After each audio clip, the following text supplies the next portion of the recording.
medyo hindi pa masyadong hinog itong mga panggagalingan ng ating free seeds, ang ating Carolina Reaper Yellow. And so mamimigay din tayo ng pods, pero naka-reserve na yung iba, kaya ngayon ang available na lang ay seeds. Yun, ang ganda ng color transition.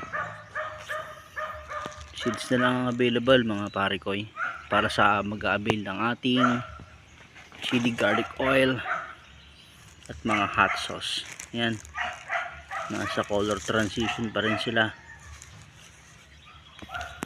Oh, yan.